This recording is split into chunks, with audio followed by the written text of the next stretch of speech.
The days after her visit to Mr. K's house moved slowly for Mirabelle. From the outside, everything looked normal. She still smiled at school, sat with Kioma and the others during break, and acted like nothing had changed. But on the inside, she felt different, quiet, empty. There were moments when she would sit alone and remember how she used to laugh freely with her mother, while peeling yam or helping her count market money. Now, she couldn't even look Mama Gloria in the eyes for more than 5 seconds without feeling a knot in her stomach. At home, her mother noticed. "You've been quiet lately," Mama Gloria said one evening while they ate dinner. "I'm just tired from reading," Mirabelle replied, not looking up from her plate. Mama Gloria nodded slowly. "Okay, but if there's anything bothering you, please tell me. I'm your mother, not your enemy." Mirabelle wanted to speak. She wanted to drop the weight on her chest and cry in her mother's arms like she used to when she scraped her knee as a child. But she was scared. What would her mother say? Would she shout? Would she send her out? So she kept quiet. That same week, Mr. K sent her money again, and $20,000. Her friends were impressed. They told her she was doing well. Chioma even said, "You see, I told you, this is how life starts for big girls." But Mirabelle didn't feel proud. In fact, she began avoiding Mr. K's calls. Each time she saw his name on her screen, her heart beat faster, not from excitement, but from confusion. She didn't know how to feel anymore. Then something strange happened. One Saturday morning, she woke up feeling dizzy. She tried to stand, but her legs were weak. Her mouth tasted bitter, and her stomach felt funny. She sat on the edge of her bed, breathing slowly. "Maybe it's malaria," she told herself. Mama Gloria came into the room and touched her forehead. "You're warm," she said. "Let me get paracetamol." "Don't worry, Mummy, I'll be fine." But deep inside, Mirabelle was worried, very worried. Later that day, she checked her school calendar. Her period was late. 2 weeks late. Her hands began to shake. Her mind rushed back to that day at Mr. K's flat. She tried to calm herself. "It doesn't mean anything. Maybe I'm just stressed. Maybe my body is reacting to the new food, or the perfume, or something else." But no matter how much she tried to convince herself, fear wrapped around her like a blanket. That night, she couldn't sleep. She lay still, staring at the ceiling, listening to the sound of the ticking wall clock and the soft breathing of her mother in the next room. She thought about school, about her dreams, about how fast everything had changed. And in the darkness, for the first time since it all began, a silent tear rolled down her cheek. She was just 17, and she was scared. By the 3rd week, Mirabelle could no longer pretend everything was fine.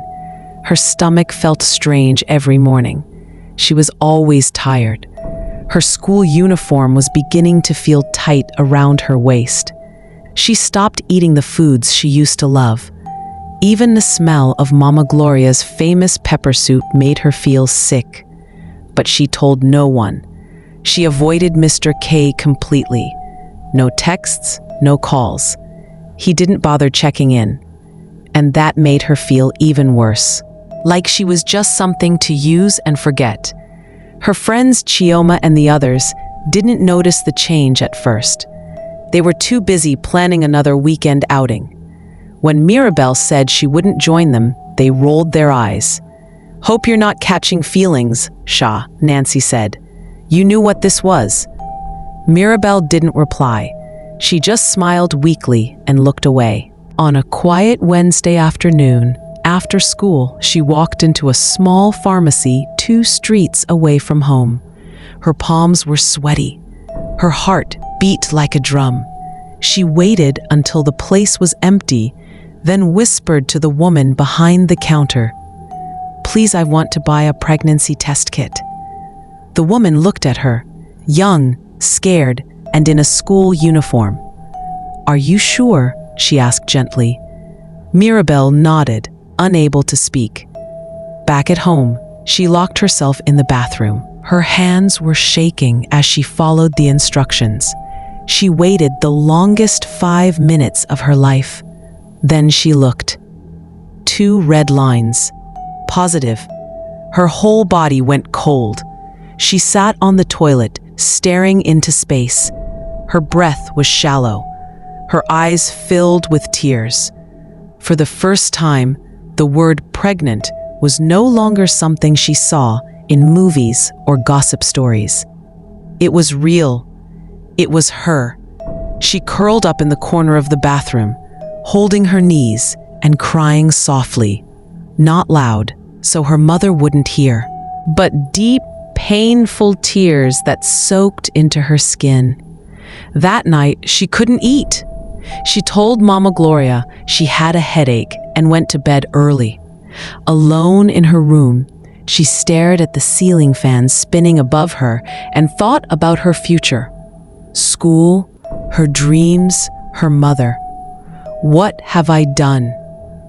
She didn't know what would happen next. She only knew one thing. Nothing would ever be the same again. Mirabel tried to keep her secret hidden. But secrets have a way of coming out, especially the kind that grows each day. She avoided eye contact with Mama Gloria. She stopped wearing her school uniform tightly and started using a scarf to wrap around her waist. She stayed in her room more, always claiming to be tired or sick. At school, she was quiet. Her friends noticed, but said little. They had already moved on to the next girl Mr. K was texting. One Saturday morning, Mama Gloria was sweeping Mirabel's room when she noticed something strange. An empty test kit wrapper was hiding behind the wardrobe. She picked it up, read the label, and froze. Her hands started shaking. She didn't want to believe it, but the signs were all there. Her daughter's tired face, the loose clothes, the vomiting, the mood swings. She waited by the door. That afternoon, when Mirabel came back from buying bread, her mother called her softly. "Mirabel?" "Yes, Mommy. Sit down." Mirabel's heart began to race. She sat down slowly, avoiding her mother's eyes. Mama Gloria held up the empty pregnancy test kit. "Tell me this is not yours." Mirabel looked down. Her lips trembled. She couldn't find her voice. "Mirabel," her mother whispered, almost in tears now. "Please, tell me it's not what I'm thinking." Silence. Then suddenly, Mirabel broke. Tears poured from her eyes as she fell to her knees. "I'm sorry, Mummy. I didn't plan it. I didn't know how to tell you. I was scared." Mama Gloria covered her mouth, shaking her head. No, not you. You are my one hope. I trusted you." "I didn't mean to disappoint you." Her mother couldn't hold it in anymore. She broke down. She wept, loud, deep, painful cries that came from the very bottom of her heart. "My only child, my only child." Mirabel tried to hold her, but her mother pushed her away, not in anger, but in heartbreak. That night, the house was silent. No one ate dinner, no one spoke. It felt like the air inside their small flat had turned heavy with sadness. Mirabel stayed awake, curled on her bed, holding her pillow tightly. She had never seen her mother cry like that, and it broke her more than any punishment ever could. For the next few days, the house stayed silent. Mama Gloria didn't shout. She didn't complain. She just moved around like a shadow, doing her chores slowly and quietly. The smile that used to light up her face was gone. Her shoulders looked heavier, and her eyes stayed red and tired. Mirabel watched her from the corner of the room and felt guilt she couldn't describe. School was out of the question now. Her uniform no longer fit. Her teachers had already stopped asking about her, and her classmates had moved on. She had become the girl people whispered about. the girl who got pregnant before finishing secondary school. One afternoon, Chioma came to visit. She stood at the doorway, chewing gum and flipping her braids. "Babe, how far? You just disappear like that." Mirabel looked away. "I'm not fine, Chioma. Everything's a mess." Chioma rolled her eyes. "A beg, you're not the first, and you won't be the last. Just own it. You're a big girl now. Stop crying like a baby." Mirabel didn't reply. Chioma soon left, and that was the last time she came around. Suddenly, the so-called real babes were gone. No more calls, no more friendship, no more parties. Now it was just Mirabel and the silence of her small room. Her body started changing. Her stomach grew rounder. Her school books gathered dust. Her mirror stopped showing her a young girl with dreams. Instead, it showed a teenage mother in waiting, with tired eyes and a heart full of regret. One morning, Mama Gloria finally spoke. "What do you want to do about this baby?" Mirabel looked up slowly. "I don't know," her mother nodded. "Well, I do. We'll keep it, but from now on, you have to grow up fast. Not the fake kind you were chasing, the real kind." "What about school?" Mirabel asked, her voice breaking. Her mother sighed. "For now, that dream will rest. But it's not dead. You'll go back one day, when the time is right." Mirabel cried again, not just because she was sad, but because her mother, even in pain, was still choosing to love her, still choosing to stand by her. But the truth was clear now. She wasn't a schoolgirl anymore. She was a school dropout, a soon-to-be teenage mother. And all she could do now was face the future she had created, with no shortcuts and no more pretending. The months went by. Mirabel's belly grew, and so did the stares and whispers from neighbors. Some people shook their heads when they saw her. Others simply looked away. But the hardest part wasn't the judgment. It was how different her life had become. No school uniform, no morning assembly, no dreams of university, at least for now. Just her and the quiet sound of her mother boiling water for bathing every morning. She still hadn't heard from Mr. K. The man who once called her special had blocked her number. He deleted all their chats. He acted like she never existed. When Chioma once mentioned seeing him at a lounge with another girl, Mirabel's heart sank. It was like she had been replaced, easily. One morning, after vomiting again, she sat on the small veranda and asked her mother, "Do you think he'll ever take responsibility?" Mama Gloria looked up from peeling okra. "Men like him rarely do. They pretend to care, then disappear when trouble comes. But God sees everything." Mirabel nodded, tears filling her eyes. She wanted closure. She wanted an apology. But most of all, she wanted her life back.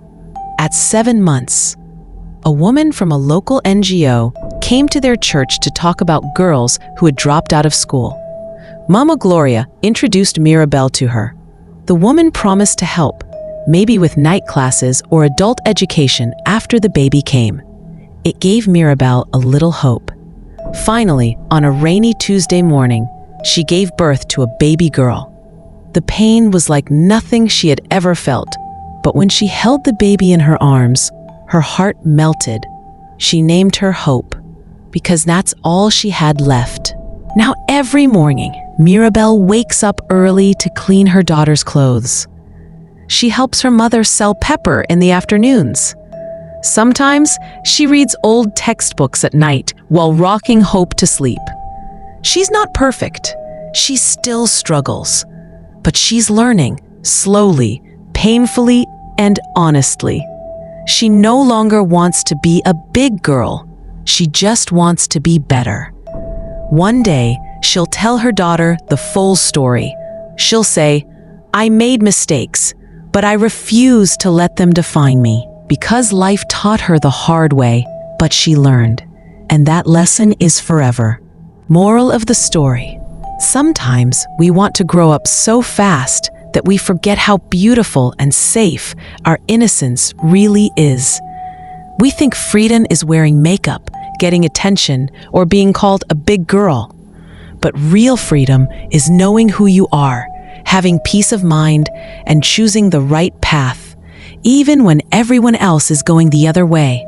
Mirabelle's story is not just about a girl who made a mistake. It's about pressure. It's about wanting to belong.